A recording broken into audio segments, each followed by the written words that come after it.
thought that if Ningfeng was intentionally hiding his whereabouts, he might lose his trail. To avoid raising suspicion, he decided not to follow too closely. Duan then marked Ningfeng with his skill to be safe, activating his spiritual sensing, which marks the target in his consciousness without alerting Ningfeng. As he followed Ningfeng into the temple, Duan observed the monsters in the realm were at very high level, leading him to wonder about Ningfeng's purpose there. Suddenly, Ningfeng seemed to sense something approaching and swiftly shielded himself from an attacking monster. Duan was shocked, realizing that Ningfeng had deployed an absolute defense that couldn't be breached, no matter the attack. Duan then noticed the monsters were avoiding Ningfeng, affirming his suspicion that Ningfeng was no ordinary individual. When Ningfeng halted, Duan wondered if the towering figure before them was the final boss and if Ningfeng would engage in a one-on-one battle. He silently exclaimed at the convenience of having no one else around. Observing the boss, Duan was puzzled by why someone as strong as Ningfeng would battle such a low-level boss. It was strange, especially since the statue didn't move at all. Ningfeng surveyed the area, noting the mission guide made no mention of the huge statue,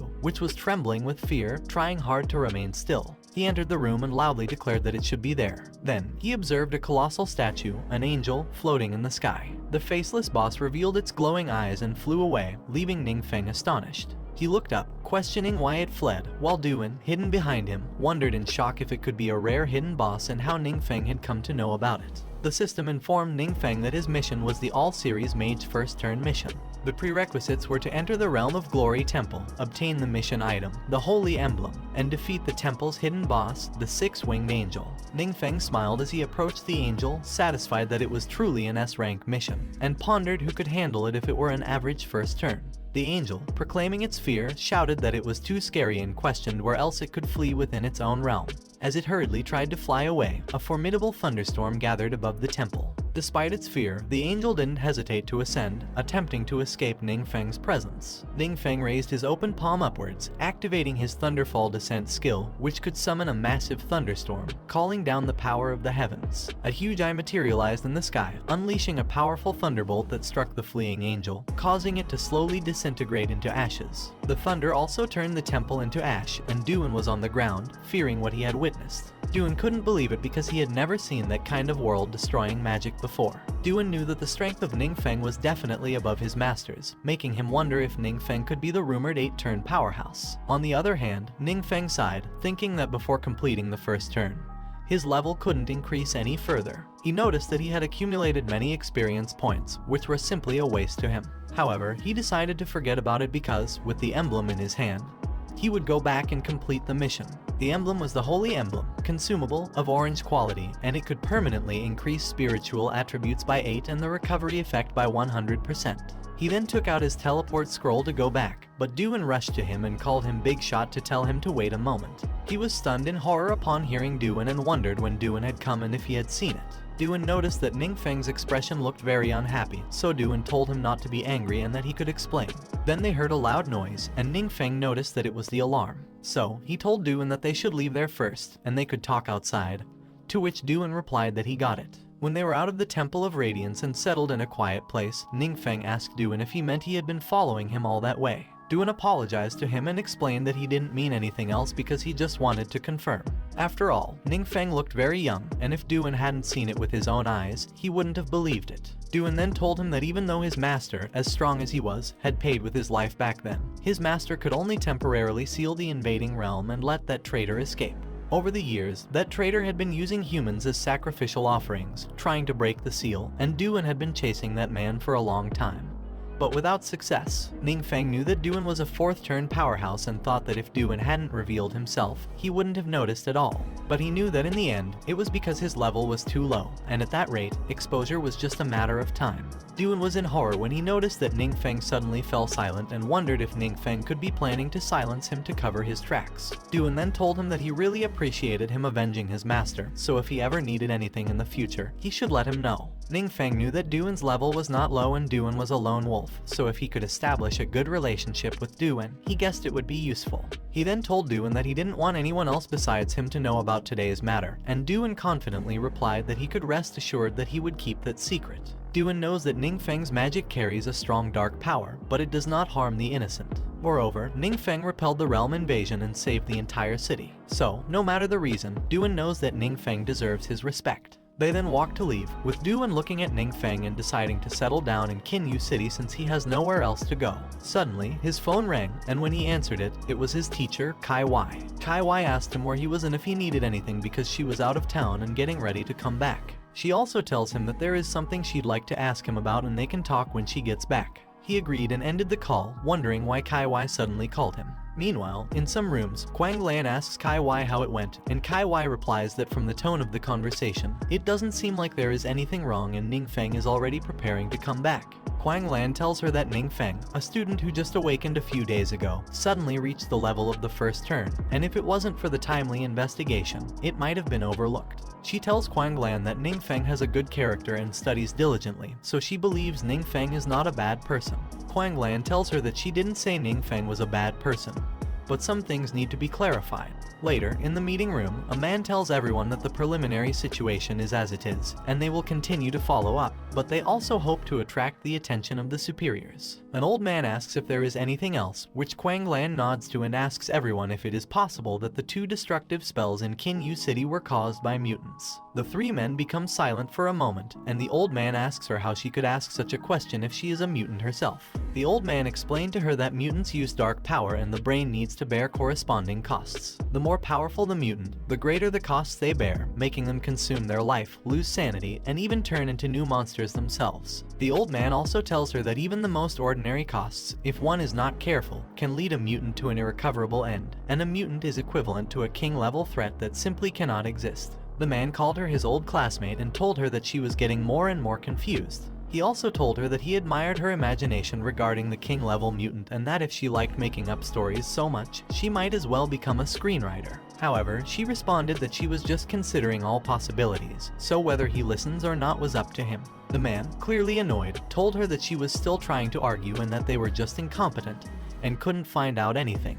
Laughingly, the man then told her that if there really was a king-level mutant, he'd cut his head off and let her use it as a ball to kick. The old man cleared his throat to stop them and told her that they had already sent an investigation team to Kinyu City. He hoped she could cooperate actively and, in necessary circumstances, the investigation team would take over all her work. The old man also told her that her request for Lonely Shadow to increase manpower had not been approved. She angrily asked the old man if it was a lack of trust in her, but the old man replied that it was not a lack of trust and begged her to bear with them a little longer. After the meeting, she stretched her hand to relax a little, but then a lady barged into the meeting room in a rush and reported to her that the Realm Temple of Radiance in Longbow City had been attacked by destructive magic, but there were no casualties for the time being. Kai Y, panicky, tells them that when Ningfeng was registering his training location during the investigation, it was. But Quang Lan cut her off by telling her that it was right that he registered in the Temple of Radiance. Quang Lan then smiled and said that the situation was getting interesting. Meanwhile, Longbow City was enveloped by a barrier, leaving everyone inside wondering what exactly happened over at the Radiant Sun Temple. A man assured everyone not to worry because the barriers had been raised to the highest level, which would isolate the dark forces from the outside and not affect the downtown area, making everyone believe that it should be safe. He was frustrated that the commotion they caused earlier had triggered the highest alert directly, and they'd just have to wait for the alert to be lifted before taking the car back home. But then, a crack appeared in the sky inside the barrier, and a monster peeked out from it, slowly emerging.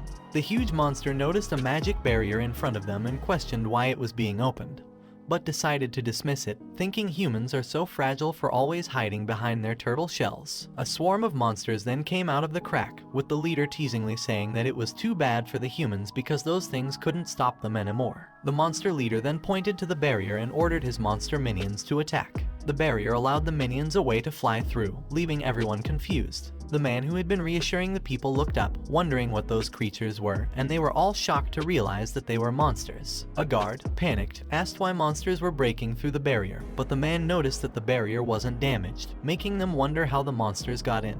The people pushed back in fear, but Duan calmly created a shield to protect himself and others. Duan called him boss to suggest that this might be another high-intensity realm invasion. He asked Duan if he was right that it was similar to what happened in Kinyu City the previous night, but Duan asked him back if they should intervene. He asked Duan if he had a solution, and when Duan was about to respond, he stopped, knowing that he could easily handle it, and wondered why he was asking him for a solution. Then, Duan thought there was no way he was actually asking what he was thinking.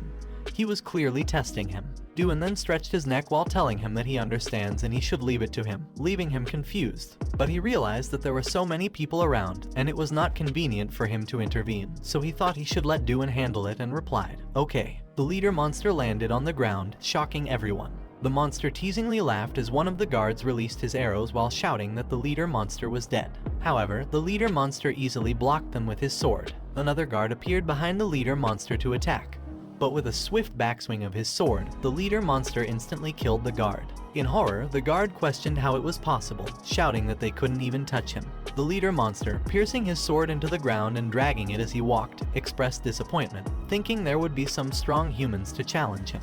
The people ran away upon noticing the monster heading their way. The leader demon raised his sword, aiming it down at the people while deeming them all rubbish. Then, suddenly, someone blocked his sword, and the leader monster was shocked to see it was just one person holding a dagger. Initially confused, Doon told him that although his boss didn't really need his protection, since he was there, he couldn't let his boss get personally involved. He then calls Ningfeng boss again, saying that he'd take care of it, prompting Ningfeng to ask Doon if he could stop calling him boss because it felt a bit embarrassing. The leader monster laughed, conceding that not all humans were worthless after all, but Doon pushing the leader monster's sword, sending the leader monster away, slightly damaging him.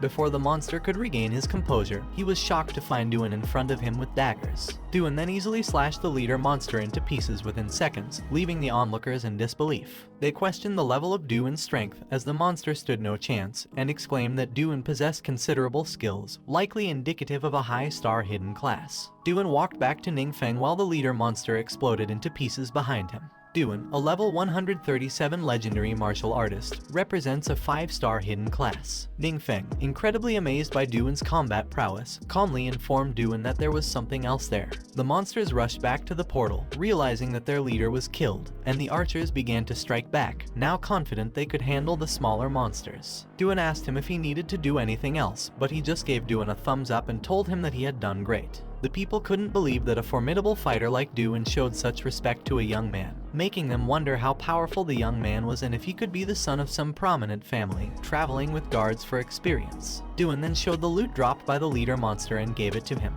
The people exclaimed that even if he couldn't use them himself, they were worth tens of thousands of crystals each, and the ladies lovingly asked Doon if he needed a maid to serve him.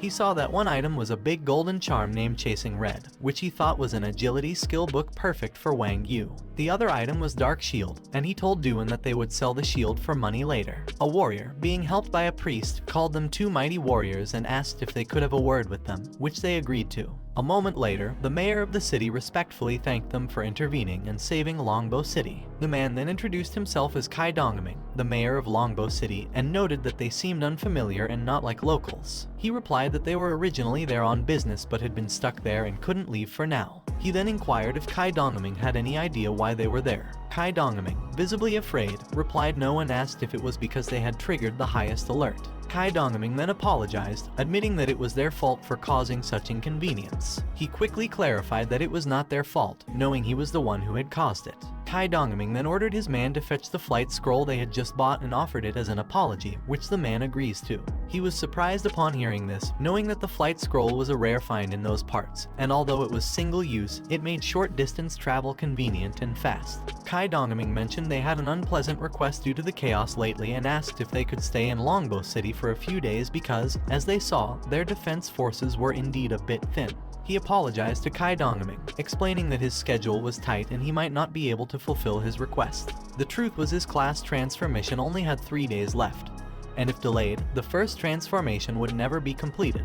He then asked Kai Dongming if he thought he was very idle, making Kai Dongming fearfully reply that it was their oversight. The man then handed Kai Dongming the scroll he wanted and offered him the Supreme Black Card from the Yuancheng trading post as a small token of appreciation. He was shocked upon seeing it, having heard that the Supreme Black Card from the Yuancheng trading post is only given to a select few successful individuals, granting various privileges. This made him realize why Kai Dongming could afford a flight scroll and guessed that Kai Dongming's status must be extraordinary. Doon grabbed the gift and thanked Kai Dongming with a smile. The mayor expressed his hope for them to just accept it, otherwise, he was really worried about being blamed. He asked if they could seek help from them if Longbow City encountered danger in the future. He replied that there was no problem with that, as long as he had the time. making everyone cheer, believing that Longbow City was now safe. They then used the flight scroll and happily enjoyed their fast flight. Meanwhile, in Qingyu City, at the class transfer hall, the cleric happily announced to them that Wang Yu had emerged. Chang and Wang Yu then came out of the hall, but she looked up when she felt something coming and saw purple and